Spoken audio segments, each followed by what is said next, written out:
panik dan mencari perlindungan, sementara berita tentang makhluk misterius ini menyebar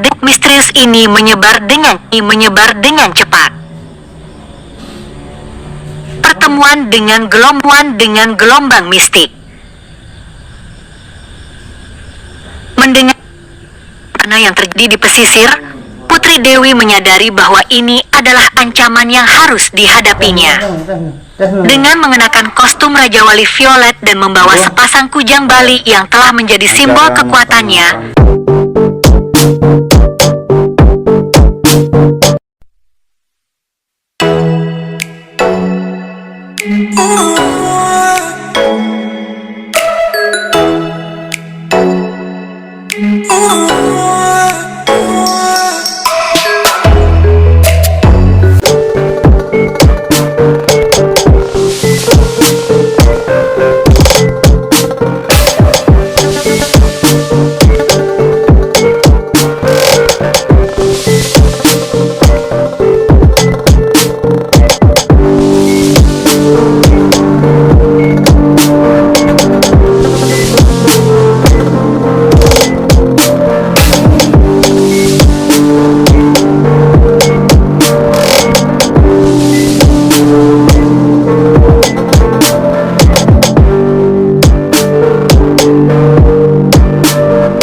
Judul 4, Mystic Wave aka Gelombang Kematian di Bali Part 2, Kemunculan Tidafuri di Bali.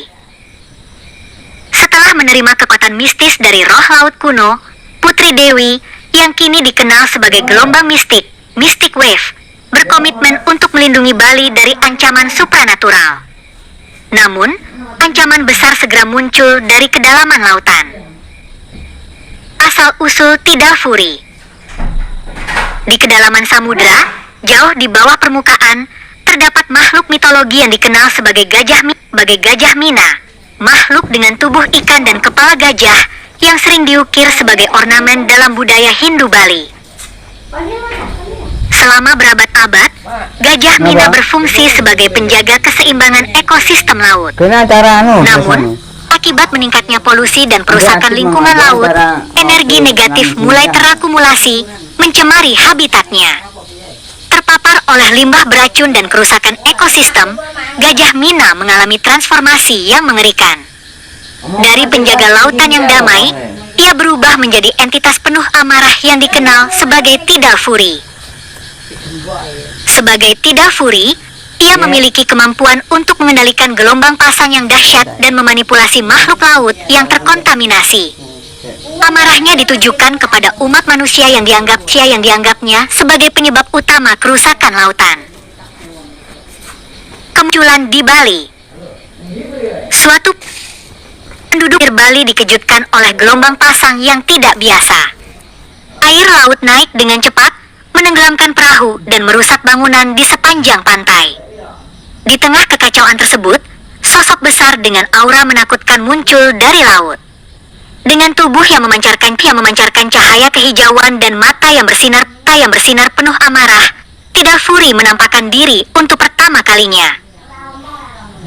Kehadirannya membawa kehancuran, dengan gelombang besar yang menghantam daratan dan makhluk laut yang terkontaminasi menyerang apa saja yang mereka temui.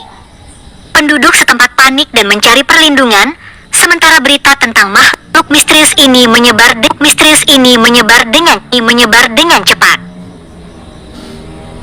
Pertemuan dengan gelombang mistik. Mendengar karena yang terjadi di pesisir, Putri Dewi menyadari bahwa ini adalah ancaman yang harus dihadapinya. Dengan mengenakan kostum Raja Wali violet dan membawa sepasang kujang Bali yang telah menjadi simbol kekuatannya, ia bergegas menuju lokasi kejadian. Di sana, menyaksikan langsung kehancuran yang disebabkan oleh Tidafuri. Dengan tekad untuk melindungi tanah kelahirannya, gelombang mistik menghadapi Tidafuri, menyadari bahwa ini bukan hanya pertarungan fisik, tetapi juga pertempuran untuk memulihkan keseimbangan antara manusia dan alam. Pertarungan antara gelombang mistik dan Tidafuri pun dimulai dengan nasib Bali yang dipertaruhkan. Saksikan judul 4, Mystic Wave aka gelombang kematian pas selanjutnya atau Parti Gaia itu banjir tsunami di Provinsi Bali dan Provinsi Ngurah Rai Raya.